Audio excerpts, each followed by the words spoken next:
Life with an eating disorder is like living with the one person you hate most in the world. It's like all the negative things that you could ever possibly come up with, and your worst enemy saying them to you constantly. But rather than being able to walk away from that person like you would in a playground, you're unable to because the person saying all these things is you. It's in your own head, and as much as you try, the eating disorder will not let you escape these thoughts and feelings. And everything that ever happens during that time with your eating disorder, whether they should be good and happy events, your eating disorder will not allow that to happen. It's as though everything is twisted. Everything that happens in your life during the time of the eating disorder is just another thing showing you that you're a bad person, that you should be better, and that you should be perfect. Everything is twisted. The compliments you may receive during that time are twisted into more horrible things about you, more evidence that you do not deserve to be happy and that you are unlovable.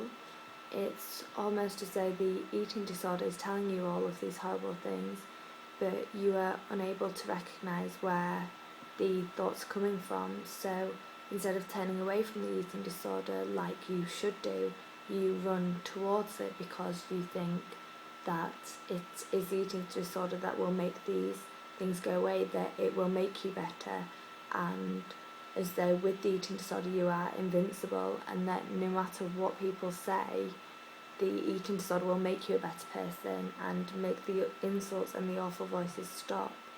But that's not right. The more you run to your eating disorder, the louder the voices get, until you are totally stuck and lost in the downward spiral, and you are left alone because throughout the voices you convince yourself that these things are true, and so nobody else could like you or love you or want to be your friend because you are such a horrible person. So you push everyone away, everyone that actually does care about you and everyone that you care about. So eventually you are stuck with the eating disorder, but you feel as though you have no one to run to because you've pushed them all away. And so it's even harder to escape the eating disorder and the difficulties it brings because you feel as though there is no escape.